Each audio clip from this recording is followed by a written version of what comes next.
nga kasente yagenda mu State House naalya yava mu people power oba n'agenda eri oba n'ava eno n'adda eri kati kasooke tugende n'aliwo omuki Omulangira Suuna sebo wangi sebo budde wa covid I know naye ng'ogamba ki ndi sebo ogamba kisema kulo wanka mbeere wala kantu awo mbeera wala ezokuba ozze n'obuntu bwompola mpola n'ojja n'okutusonsekamuwa sooka obuze ku bantu banaye abatulaba ku ABS television video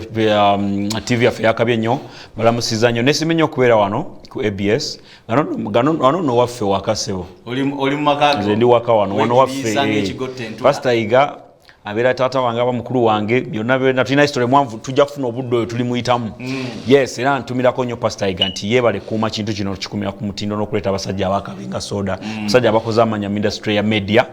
nsanyuse nnyo kubanga okolera TV eno ate naye nsanyuse nnyo kulaba Suuna tuvudde wala I know myaka mingi n'okula tukuze okuze ntumira nnyo mwena abafanizi baffe abali ku platforms zaffe abatulaba right now mwebale nnyo okubeera ku Facebook zaffe live OS Suuna yeyo yennyini Facebook gy'oliko sharinga link gisharinge commentinga ebirungi njaga nnyo okubiriza soda abantu nti bw'oba tonjagala bambi tojja ku platform yange kujja commentingako bintu bikola ki tonvuma at least ekintu kiyiteko bisinga takirabye netojja ku platform yange ate nonvumirako omwana kitegeera ate no typing nga gundi sikwagala ate nojja ku platform yange kitegeera so tubeere nga twebereremu kitegeera YouTube yange eri OS Suuna buli muntu ali awo mbadde nkusaba ottaakadde buli ali ku live kati ogende ku YouTube yange eri nti OS Suuna onyige wali kagambo subscribe kijja kunkolera music wange yenna kwali ku Twitter OS Suuna Instagram gendayo I am OS Suuna on following kijja kunkolera nnyo amakulu mwebale nnyo mwebale kwekuma bana Uganda nga muli ize mu lockdown eno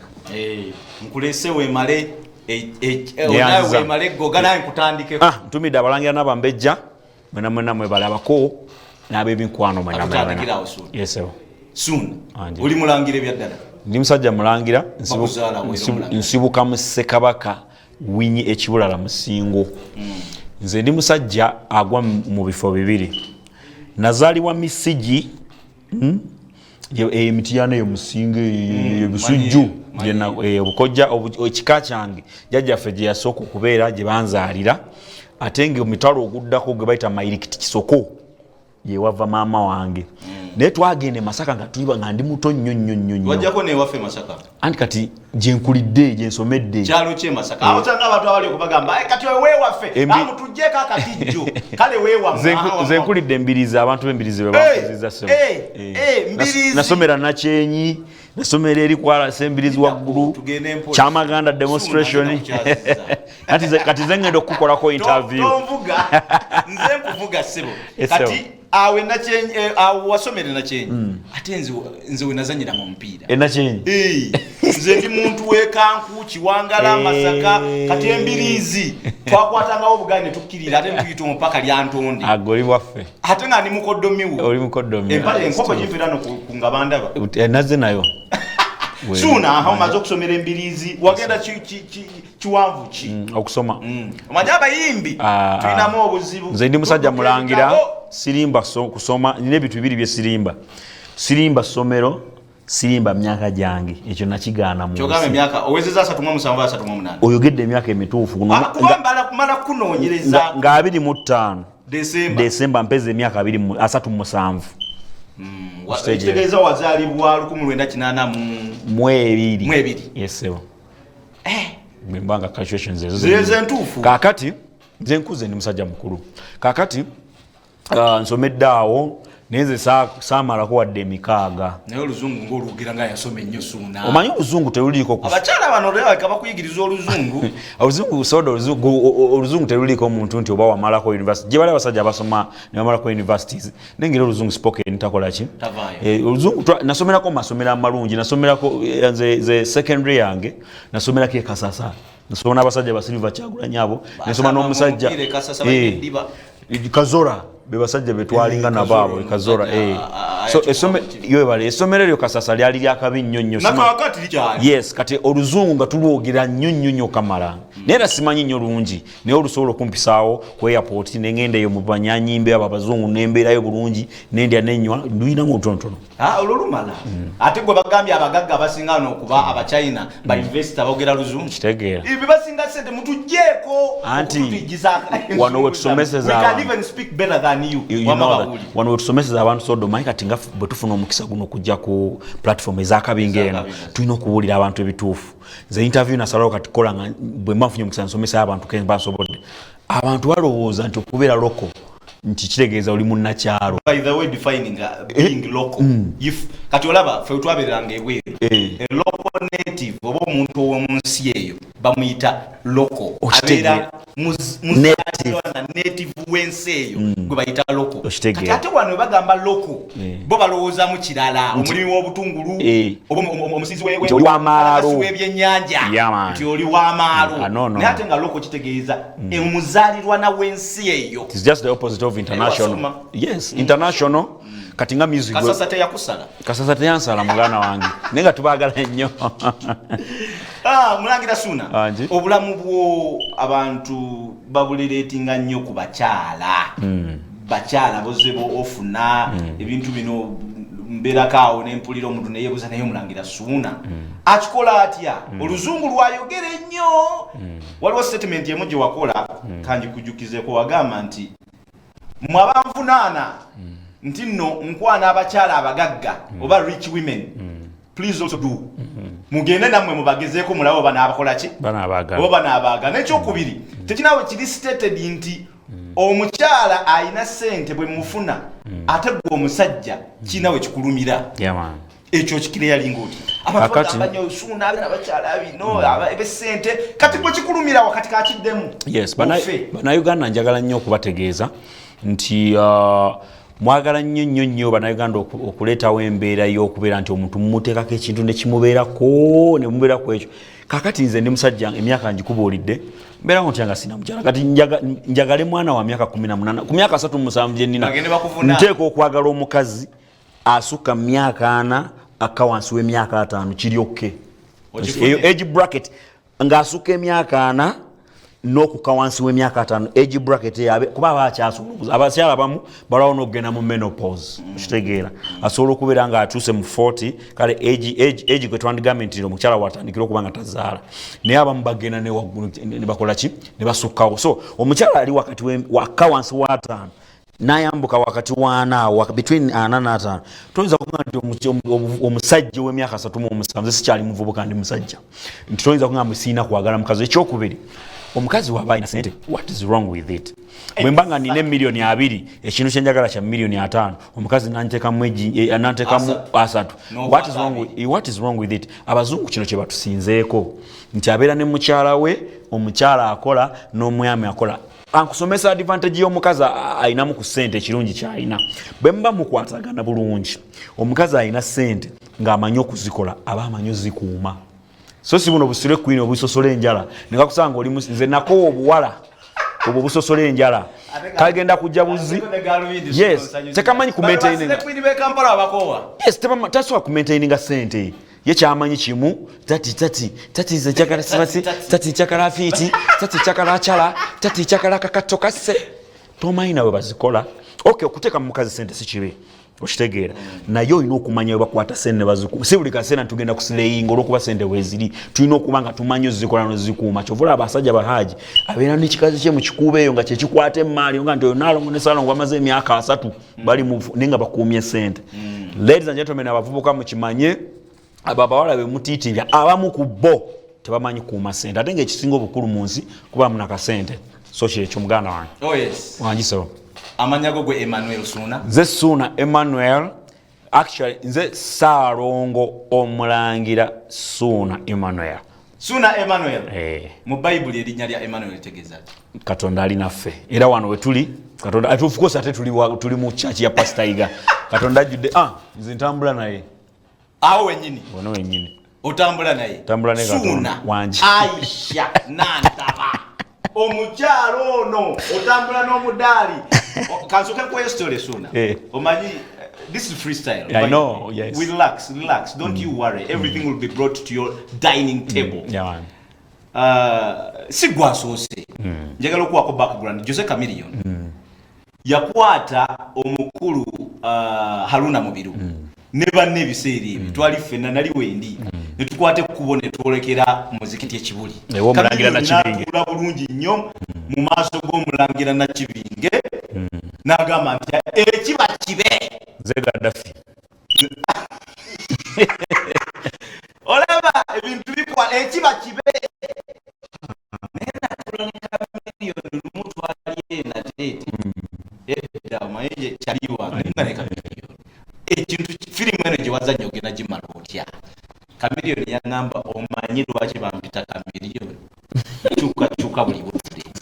eno firimu ngenda gizannya soda gimalirize nga nze wina nga nze firimu start nga sifudde ne mugamba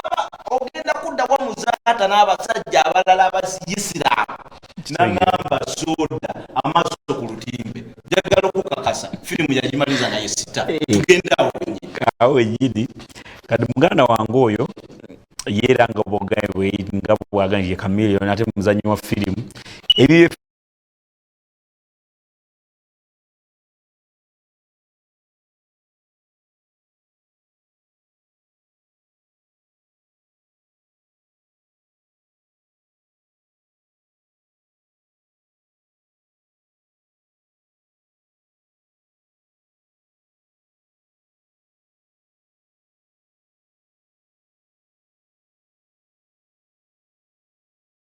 tugekisa n'empulanga ensi music nagwa completely n'engwira ddala 5 good years. Aisha bw'abanga lwe lutindo kwenayitira okufuuka omusiraamu ate n'abeera nga ye mukyala yali ta supporting mulimu gwange mu ngeri y'okuba nti ategeera kye tukola. Ekyokubiri njagala nkiriyalinge abantu ekintu kino abantu balowooza mbu nayagala oyo omu ku bakyala bokka gwe nayigenda naye mu relationship nga talina wadde olwataano lwagamba lwanteekamu ekyo nkikiryalinga olwaleero y'omu ku bo omukyalo oyo nange namusanga busanzi ebintu byonna bye yagamba bye yali akola nange nawuliranga biwulire nti akola ki kuba yalina edduuka awo ekatwe nga liriko Aisha Kim naye nasanga edduuka eryo lyali tunda TV biki ebikadde bino ejjukira abantu bekatumanyi bye bakola naye ngaolwedde lyaggwamu eki ebintu bino sibyogera nti oba mumuyisa mu maaso oba mujereka naye njogera facts namusanga alimu eyo embeera nze nga nakava mu concert yange ya love yo okitegeera nga niroded mu era ne tukwatagana abaana be Akisamu Lola nze nabaweerera nabisunsa Kibuli naze mbaweerera nze enjiya okitegeera so talina wadde 10 abantu balooza mbu banagenda aja ati no okitegeera so abantu sometimes kirungi nnyo bali kuleetanga bayimbi ne bakiliyalinga air kyenkyawa ku bamedia abamu abamedia personals abamu kwe kuleeta n'akuwa 1-on-1 naye nga ate yasose kwongeramu bibye nga bloggers bolaba balala ku ma TV agenjawulo webale nnyo ssebo era nasanyusa nnyo professionally abantu bana abaana bonna let me tell you this, let's share this with you n'abali kumpewo most media personalities now bava ku nnono y'amawulire amatuufu ne badda ku nnono y'okunoonya ki sente and secondly banoonya fame in a way of concocting some wrong information into muyimbi you understand not only muyimbi even celebrities and socialites naye nze kyemba njagala these are facts zibeerayo tuzijeyo ekitegeera omuntu tomuteekamu kintu ng'asobola okukyeyogera oba alitegera we can as well go behind curtains and we search about this person right yeah n'okoma n'ogana naye wano Suuna ayogera bwati naye yalimba ekituufu kikino ate n'omuntu mu opportunity ayogere ye kyawulira kyayagala kati muli eyo musabula Brian White bamusabula neze batunne bagamba bwana mugira musabula fe tujja kuyita mu mukutu omutuufu sente si kyekizo sente zikwemaza mu Muganda Okenzo yakaku sente zikwemaza kati tuveewa omutabani wa faaja omutabani gyali omutabani wange alina emyaka agenda kuweza myaka 5 just mugo mwenda ng'ennaku zomeza 28 Ferry twafuna mwana up to now chimanyi Ferry taina mwana as far as I know Ferry like I know issues ngachali public relations wa governor ndoza kati yakuza era when nasangira Ferry ya inze naina 28 gali 34 you were young a bit so gati ndi 37 kati yali 34 yali 24 yali 34 nganze ndi 28 is close to 40 something. Yes. Nebo abe basileku ne bogera kayinzo okukubaka emyaka n'otunuulira feno gamba obaka kano kasileku nenge emyaka giri agisi ne kati ate ng'omwana gwoyogerako gw'osuubira nti yali waffe gwe mwalabanga mutabani wange Travis ali awezeza 13 years. Travis okay. Actually no awezeza 14 years January nga 14 yawezeza ali agenze mwezi 2. Then of course abana bange mbawerera mbeera nabo waswa nayo omulongo gwe nasookeyako era ali mwezi 2 naye kati Suuna tweyongere yatukube ekintu kino Aisha yakilaiminga nti yakusasulira nga wosula ne bakugoba mu nyumba milioni 3 kati ate baba yali asasulira milioni 3 n'ekitundu debts nga bakubanja naye ddala ddala ngamba Suuna wange baba yali asasulira ennyumba bagitugoba ekituufu bangoba mu nyumba bagitugoba mu babiri kati yali asasula ki so mu bufunze yali tasasula batugoba mu nju abantu aba nga tukyabeera fene bagenda tugoba nali nkyali nayo batugobera mu nyumba nga tewali sente nga sikola nga busente bwenji yawo bwe tulya beki nga tinaye takola okitegeera omukyala gwe bayita Hajati Nana omumanyi owa hostels omukyala oyo atunda muwulira nesimusinkanangako nenga muwulira okay aho katusoke tusimbe wakati kati Aisha oyo ye tumujje mu mboozi kati awedde olutambi ebibuzo bye mwasinzise ku Aisha ebyo tubitadde wali chapter closed finished completely and also katugende ku kintu Suuna osokuba music oyine eddoboozi waawe ntunulira ennyimba z'oyimbye okuva mu biseera biri paka Joanna ku luyimba oluliwo ne Spice Diana emala Suuna tuli mutene mujamani. But what happens with your marketing and promotion? I think there is a problem we need to fix there. Yeah.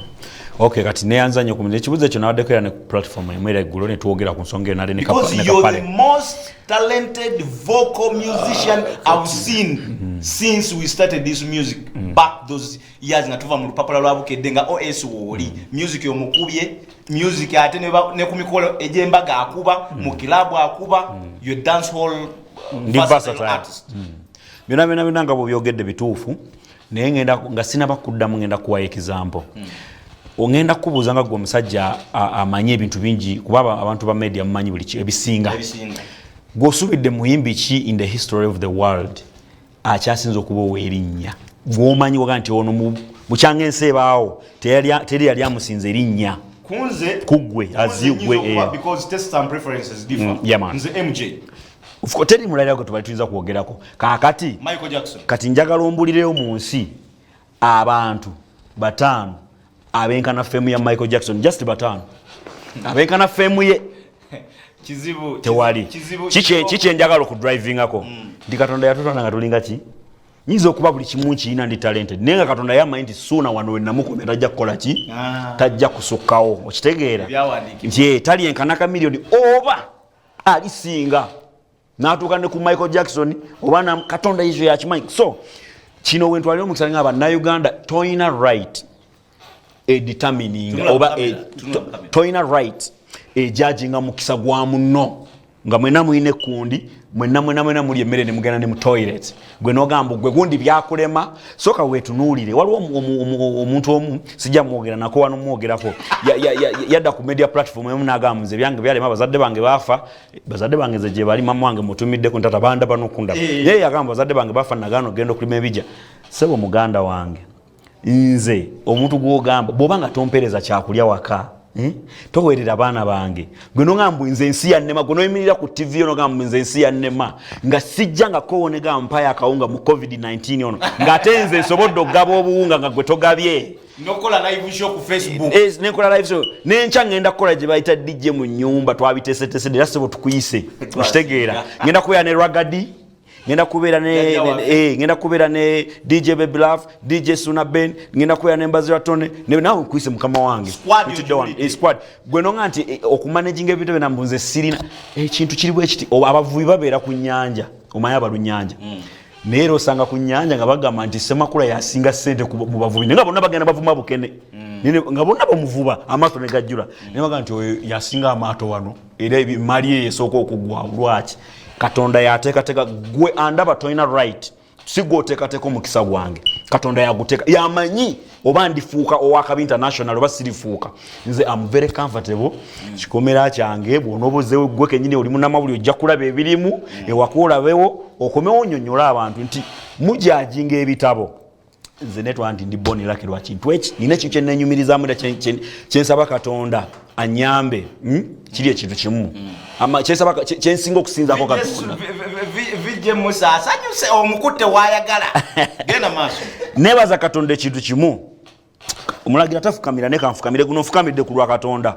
nebaza Katonda ekintu kimu teri muyimbi mu history wa Uganda soda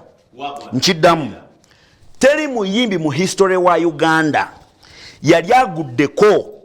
emyaka 5 gye nagwa n'akomawo nabeera relevant nga bwendi Bannayuganda mulekerawo okujerega mumpe erinnya limu ery'omuyimbi yali agudde n'akomawo bobo kiwakanya. By the way, truth to be told, facts to be set on record, Suuna okyeyogeredde ate awembadde enzira Suuna mu myaka closely 5 oba 4 you had completely got off the fame because omukyala nga bw'ogambye omusiraamu yakwatako naye yali ta promoting talent yo oba music wo sinti yali tachaga naye ndowooza yali ayagala kwefu neda yali tafa ku mulimu gwange kumpa advice na biki okitegere sigana nali njagala sente wabula omuntu okusupportinga eddiini tetukkiriza kuyimba eddiini tekola bweti kati of course bw'obanga oli mu mukwano n'omuntu naddala ebintu by'omukwano nga bw'obima tewali atamanyi mukwano bwe gukozesa omuntu asobola okugamba ekintu n'obanga akitegeera omuntu atuka okugamba nti siramuka n'osiramuka kireza aba yakwata nnyo omubabiro kati awo wenasuuliramu era awo omutuufe omukwano gwange awo neeyitira ddala fala nali fala ebya ddala yawo bo nagenda mu olwa fala nezali sente lyali dini sente meka ate batuko tugoba mu nyumba kati zo sente ziri wa ne Aisha Nataba Okitegere. Aisha Nataba oba wetaaga okubanga ojja wano naawe nja kunoonya naye baisha batugoba mu nyumba ate sente zeziri naye awo nga tetuvuddewo akatebe kaali nga tugenda mukummulamu Atlas Tera soko onoonya akayimba tewali mbeerako Omulangira Suuna kuba bino bye twogerako ge mazima. Those are facts. Truth is sour, but it's better.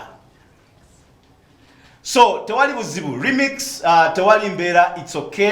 era nga tugenda akayimba tewali mbeera yakaddamu ne Gravity omutuju and what I want to congratulate you webali nnyo okubanga oyimba collabos collabos zino buloozi yimba abamu abayimbi bayitiddewo kugwe I know ate abayimbi abo kuyitirawo kugwe Spice Diana oluyimba lwe yakola naawe luno lwennyini though yali alina omusheshe n'ennyimba endala zonna in the past I don't say Spice Diana ali weak but the truth is oluyimba olwo luyina ettafaali ddene liryateeka kwani nebaza nnyo manager Roger wennyini nze nnyo Roger Kijamu nebaza nnyo Roger badde manyira Roger mu Georgia izini musajja wa mamba something ayali manager wa David Ruta aneda Roger Kijamu nedda ono Roger wa Spice Diana mwebazako ekintu ekyo ye Roger Rubega nzeri manyi Roger Rubega right mwebazako ekintu kimu nti ya appreciating amanyi gange n'obusobozi bwange ate naawe oluyimba time nkozeko kola bozi nkozeko ne Dave mukanda wange David Utaro mwaganyira mutumide nnyo nkozeko ne Gravity naye siga nti kinongera kyoga nti obasisiima nti oba twakola nabo naye space gye twawe ennyimba zaffe ezo yali ntono nibabeera nga ate nabo bapromotingira mu endala wadde kubanga Utaro teyampayo wadde omwezi nti soke tu promoting anyway yalina show yalina pressure ya show nso okitegeera naye kati ono Roger yampa obudde ffenna babiri ne tupushinga oluyimba nalupushinga nnyo bambi ng'omuntu oluyimba ne lutuuka waggulu era ne lupayinga off show mwaziraba Diana yakuba najuza Freedom City nange nengenda ku show yange gye nakola ey'okwegezesaamu ndabe bwentuuse zakitaka ku Autospa abantu nembagoba mitwalo ebiri kati gwe tosobola kuŋŋamba mbu Suuna simanyi ali biki ng'okola show nga Maro yali wali waggulu P Square simanyi oba yali ono gayi wa P Square wali muhanji bategese ono omusajja waliwo kino kikomedian ekinene ekiwa bakitani ekisajja Salvador naye ategese okitegeera ate kati tumugambe nti mumpi mutono kisajja kinene ekiwanvu owempokoto kati nakyo nga kitegese nakyo buli omu naafuna nanga abantu ate nze nategeka shobbiri nategeka shobbiri namala okuyimba ku gundi nesanga nga ne Hole Farm ejjudde Suuna kati gwoŋŋamba otya mbwe sirina gwomanyisereze nakulira nazo okudde waka oleko ŋŋambe mbwe simaye biki kati gye bayita fame the history and the journey of our celebrities, our socialites, bwentyo bwentambula. Nkujirayo nenkutangaza nekomyawo. Nga tugenda mu kayimba ako omukulu Ronald Mayinja wadde olina okutula mu ntebe eri Ronald Mayinja ne weebuzabuza ebibuuzo byabaddewo walya oba tewalya, wagenda mu State House oba tewagendayo, kikofira yakuwa oba teyakuwa, nterenko ni V8 ogirina oba togirina. Bangambye from reliable sources. I want to assure you this, nti enyumba yo probably sijajogera Roma Hotel, bagita Roma because it's Ronald Mayinja, Roma Hotel. Nempenkoni oyina bwoli mu biwesa amakoona obitunde werangirire nti oli mwavu mponga byoya abantu bakujjeko ki bakujjeko olunwe nti walete ekibiina peace for all for peace mu people power mbujoli ate toliyo kati ebyo byonna mukatebe kali kembibuuza Mayinja mukatebe ako ebibuuzo ebyo ani alina biddamu Mayinja yona gyoli fe twakulanze ate omuntu oba tugenda kujja like Omulangira Suuna confirmed it all. We are here one confirminze esimu ne tuzikuba amaloboozi ngalina gonna ge wampeereza, but suddenly from Eagles production from Vox Millers gye watandikira all the way from Vox Millers mu 1995 ejo mwatandikira Eagles production ne mujja ne mutandika Eagles production ne mu splittinga. But they never was winning no. Mayinja teyagonda ko mu Diamond. Teyaliyo nga bantu basemakula. Yaliyo of course Mr. Mr. Katolo wa Honorable Katolo. Ne Ronald Mayinja ne Maiso. Ne Fred Maiso ne Betty Mbologoma bona bali. Ne Feibe Nasolo bona bali. Irene Namatovu ye yatandikira. Dr. T. Kati nade njagala okubuuza nti ebintu ebyennyini bye mukola Mayinja. Okigere. Ebintu ebyennyini bye mukola Mayinja. Omukulu Geoffrey Lutaya yakwate nakola the new Eagles, right? Kinene ne Doreen Mutibwa bali mu America. Lwaki bagenda? Ebibuuzo byonna olina biddamu. Dr. T yakita ali mu Can Records yekolera bibye. Omukulu omulala Station Mayanja kati ali ku YouTube business, ali ku YouTube channel. Okisegeera. Kati abo bonna bagenze wa splittinga nga bava mu Eagles production ne mujja ne mukola Golden production. Ngera katulina Golden Papa naye twebuuza ebibuuzo ebyo lwaki abantu mu Eagles bagenda badduka byebuuzo yadde olina okuddamu. Katugende mu kayimba tewali mbeera nga yalubeerera ako Omulangira Suuna ne Gravity Remix. Omulangira Suuna akyaliwo era tukomeyo tumubuuze nti owange bw'oba wasiramuka kinakwanguyira okujja ate wa pastor kasinga kugamba nti lokoka. Tugende mu kayimba Atala Stella byali talented atalinzenze kana balala bonna music alina Oba bina sijako abayimbi balizo kuntwala obubi. Naye weje miguwa. Babo gwetuyita babo music abantu abayimbi waliwo abamuyimba nze nja beri etambogereko Suuna mu mujje miguwa abaddingana ebigambo mu luyimbe emirundi 10. Wate papa emirundi nga 8 ate ne bajja n'engoma ne bava ne bagende ne bakirira Jamaica ne bazijjayo ne balowooza nti tubategedde. Sagala balwako nnyo kuba ndi ne Suuna omuyimbi Suuna nakubuuza ekibuuzo oba twavudde nga nkubuuza nti singa omusumba katukitwale nti gwe wasiramuka wali mukatuliki n'ogenda mu Busiraamu kati singa musumba Pastor akuyita n'olwaleero jangu oyatule ofuuke omulokole ojja yes or no? Angagati nga yekwetu zito musuwa amanti sigena kuddamu kukyusa ddiini yange kubanga already bagamba nti bweweeka n'omulundi ogusooka noma nti eyo nkonge enkubye eryo ekkuba olivaamu eririmu enkonge eyo kubanga bw'onookoma ejja kuddamu ekkoone mu butanwa ale ne kyebagamba yalalabye ku musota walaba omugwa ekanga nze sikyaddamu bintu byakukyusa madiini kuba gye bintuusiza wala up to now nkyatoba mu nsi lwa kintu ekyo sijja kwevuma nti eddiini gye nagendamu yali nnungi nnyo by the way nayigayo ebintu bingi nnyo era ddiini nnungi nnyo naye olw'ensonga nti bw'okyusa eddiini bintu bingi ebikyuka mu bulamu bwo n'emikisa gyennyini ginenge gye gikyankalanamu kuba bazadde we batandika okukunyiigira ne bakusongamu olunwe Katonda yennyini yatugamba nti omuntu gwe wandisembeyo okumeesinga naye ye muzadde. So muzadde bw'aga nti nze eddiini gy'oyingiddemu sijaagala nakuzaalira mu eno kyekikututte mu eri nolemerako n'obonaabona si discouraging abantu bagala kukyusa madiini eddiini eringa lugoye gwe oba oyagala kwambala red nga weeyambalira naye repercussions eziddako ng'omaze okuyingira mu ddiini eyo oba mu kintu kyonna ky'olimu it is gw'obimanyi era ddiini ziringa abakazi nti osobola okuva ku mukazi omweru nogenda ku mukazi omuddugavu so ekyeddiini kyo sikiwabulako soda sijja kulimba muganda wange naye nze nalozaako kukamula aliwo okukyusa ki eddiini so omusumba mwagala nnyo netayinza kumpita mumbe ate ntizire mu bulokole kambere mu bukatuliki bwange mukama ampeereyo emikisa gyange era olaba bwe nakoma mu ddiini yange ebintu nebikyuka era nagenda bazadde bange nenfukamira wansi nembeetondera ku ekyo kyali kibanyiizizza nendaba nga embeera yakyukamu kati bano abawoza Suuna simanyi biki kati nekino kyolese kyenyini ekya music nti ate music mulungi lwaki tagira bwati kankubulye soda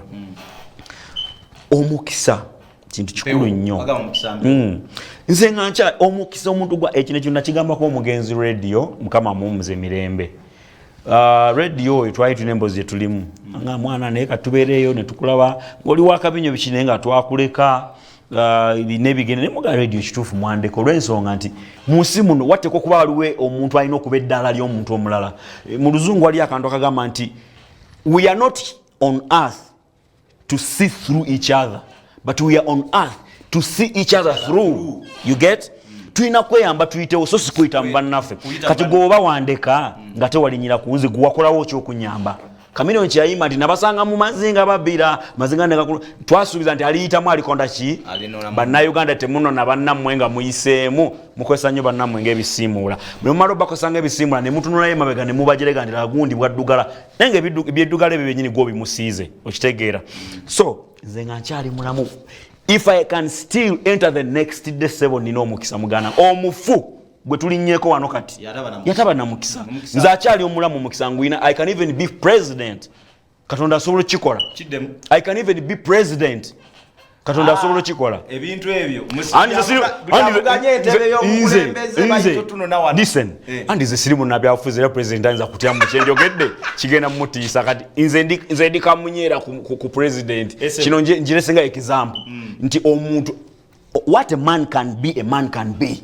and what a man can do what a man can do anytime okitegeera yes and again yeah man okitegeera bagamba ebiddawo tebyenkanankana naye era wabaawo ekibakize wava mu okitegeera webale omugavu webale nnyo oluganda olutegeera kati kankubuuze Suuna ekirala essaawa zino ani afumbeeka ani afumbeeka oŋŋambye oli mukoddomi wange kitegeeza gyali kati omusajja omulangira namakula gyali omusajja omulangira omulamba mbeerawo ndyanga siina mukyala obulangira buba tebujjudde ekirala Suuna okozesa kubitamiiza nedda ssebo anywako ku kawisiki naye si kyekintu ne kawine si kyekintu ekibeerawo nekimbeera ku bwongo I don't smoke sinywa sigala sinywa njaga sinywa shisha no sometimes nywa shisha omubuuka otyanga mu gavana eyo twabeererangayo ne bafferinga banywa shisha ng'ekintu bakikuba bulala gwakola otya okuba ebibeera wagibuuka just siri nnyo omukozesa wa bintu bya mukka sibikozesa nnyo kankubuuza ekibuuzo ekira abantu ati kyebaali agadde okumanya enviiri ezo gwe enviiri zo lwaki zanjawulo era emyaka gyonna bayinza okuba bagamba nti baluminati we bajjira oyinza okuba oyina engeri gy'ozikozesaamu mu nviiri omwo simanyi abantu enviiri ezo nze nange mbaawo nentya nze kati olaba Suuna sobola kukwata ku mutwe ntya kati abawagizi abali eyo bajja ku stage enviiri ezo naye kati enviiri abantu bangi bazikoze zino nazitandika nzekka naye kati ezange zino zoyogerako zimaintainize ssebo eyo eringa lebo ye eringa brand trademark yange yes kati enviiri zino ziraba buli muyimbi avaayo n'akubayo akayimba ng'asiba enviiri buli oyinza obbasanga baaka stage nga toyawula gundi yaani okitegeera nga bonna enviiri zibakulukuse ate bamanyi waliwo bagenda ne bagira ne balaba nga omuyimbi omwasa alina omusono gwazikozeemu bonna ne bazinyoola kati ogenda baaka stage noga oba ono ye gundi nga tobate emitwe gyonna enviiri zigize ziti naye kati nze era ne bwembeera wali mbanga ennyange era omuntu ne walengerako Jessica Koba agamba Suuna yo yakoze ki naye kati oli ayinza okulengera omuyimbi enviiri zisanga oba oyo Bafana oba oyo Fameka oba oyo gundi okitegeera so nze nanoonya ekintu ekiyinza okubeera nga kimpa enjawulo ku bannange kinfuula ow'enjawulo nga kantintinge butintinze enviiri okay Viki yonna gye mulingana kuba mpisaamu awo mu bifo eby'enjawulo abali ku Lwejjinja Mukono awo wonna bweyogerere kireka nga muli ku ABS program Aizo United Semakula Soda mwe bali kubanga je muli abali nansana ku bibuloka mwena abakwatidde ku ABS Kayunga Bugerere Masaka mwena abatufunira ku mikutu ejenjawulo tubagamba nti mwe bali nnyo mwe bali ddala eno gye bayita programs Aizo United Semakula Soda nga nkuleetera aba celebrity ba socialites ne tunyumyamu ne twejjukanya era nga Omulangira Suuna gwabadde tamanyi nti Emmanuel Omulangira ekyo kiyize abadde tamanyi nti azaalibwa Mbirizi ku lw'Emasaka kiyize abagamba taata we mama we tebaliyo ndowooza okifunye abagamba nti omukazi yali amusasulira ssente za rent amaze okudekeyalinga nti Aisha Nantaba yali tayina ssente kyekyo lwaki ennyumba babagobamu kati Aisha toyinza kuva eri n'ogamba nti ate bamugoba mu nnyumba olw'okubanga nti gwe wali omusasulira it means mwembi gwe naye obudde obwo tewali ssente ate nga yateekamu Ronald Mayinja nja kwongera okukulangira nkugambe program tugitambuza paka essaazo ntulabiseeko ekintu ekyo wali okikozeeko era naye ndowooza kookuliridde ebintu ebimu bikyuseemu Misa Kisemakula papa Geoffrey Lutayawe mwatandika ekintu kyo Ronald Mayinja akule takula mu myaka akule ne mu birowoozo Suuna tumirako abaana bo tumirako mikwano gyo tulabike nga tuwunzika ate tulekeyo n'akayimba ka da Spice Diana nawe tugende maaso family yange already yonnaku eri endaba bulungi era mbatumidde omanyi sinyo omuntu ayagala kuteeka family yange mu limelight njagala nnyo yange wali ogirabeko mulimu webale nnyo already kigwe kikumala okubanga mutabani wo ojasomera bakimanyi kitawe esoda kimala ekyo tiseta nnyo bati tibya biki okwemulisa nobere Kampala byabo abantu abataaya bugumizibwa kitegera yeah so kati ntumidde ko family yange ntumidde ba fans era ntumidde ne mikwano gyange gyonna nina akantu kensaba okuyisa onga sinirabira akatalekeka nti abayimbi tuge enembere badde ya covid abantu bawereddwa ebintu ba comedians ba DJs n'abalala bonna naye abayimbi tebatunuuliddwa balinga ffe oba bonoogamba nti oba ffe balowooza tulivinga mu ecstasy tuli mu paradise mulimu another world naye nga bw'otunulira lockdown eno gyekkirira eyinza okulwawo ng'ekyagenda mu maaso nejjukira ffe emirimu gyaffe ekintu ekisinga obukulu kye basooka ogaana ye public gathering kyokka omuyimbi mwalya nti bw'otakuŋŋaanya abantu tolya ekintu ekirina okutunulira webale nnyo kati ntwala omukisa guno nze ngwanze okweggyako esswaga lyange ly'ekiyimbi lyonna njogerere bayimbi bannange nti tusirise naye omukulembeze buli wajja n'ayogera talina nnyo kyasuula kigwa ku entertainment kyokka ate lockdown ekyagenda so nsaba government etuyambeko etuteeke mu ndowooza zaayo mu ngeri yonna esoboka kubanga amazima gadda kino kigenda tulya kitumalewo kubanga lockdown bweba ekyagenda mu maaso ne tutateebwa ffe amabala ne gatateebwa omuyimbi tolya concerts ne zitateebwa omuyimbi tolya ate nga bibiyinza okusembayo okuteebwa tetumanyi na ddi okitegeera so tusaba ab'ebitiibwa bakama baffe mulowooze ne ku bayimbi nga bwe mubadde mulowooza ku bantu abalala kuba naffe tulonda naffe tuwa omusolo mu ngeri yaffe mu bintu ebimu mu ngeri efaanana bwetyo so nsaba oluyimba lwa nakudata tulumanyi nti omwami ono yalukola n'abasajja bali entale ezaaliwo that is history and it's gone radio is dead and there is nothing much you can say so olwo tuluteeka eri ebbali lusigala nga tumanye nti Omulangira Suuna yalukuba omukyalo ono akuleese mutumireko omukyala ambuzeeko babirye omulongo babirye oyo omwana wa mukyala Jackie nayimbanga naye mu revival band biseera ebyeddako era nga mukwano twava dda nga tuli wa mukwano era asazeewo nagakanzi gye nkuvuge ojja okola eki so babirye ate bayitha waba na muwala wange kuba nze ndi musajja muki Saalongo so mutumiddeko enyamwaganye ntumiddeko ne pastor bana nyongera okwebaza pastor Iga okumaintaininga ekino ekintu ekitali mu ssebo mukono gwakubiri nga gwo kirimu gaba maanyi Iga wa maanyi mukama Igaye muveeko nga musajja wa maanyi nnyo kubongo so ete muyozayoza n'ebyatuka byonna ate n'avunuka byonna mukama mukolere ebyamagero yawange ekiro tulinde ku Fuse Dance Extra Party tugenda kubeerayo saa mukaaga Grow na DJ Bash the list is endless we're gonna fire you light up your dining room light up your bedrooms and we shall make you till morning when your eyes are blossoming. I sign out Semakula Soda Wabakyala. I say bye bye next week. Catch me eyes on you. Sawa 10 paka jetuchigwera Suuna webale kujja. Amina tata mukama atukume atutaseko obulwadde bwa COVID-19 tubere mirembe. Nyumirwa kazanya kaddako tugende.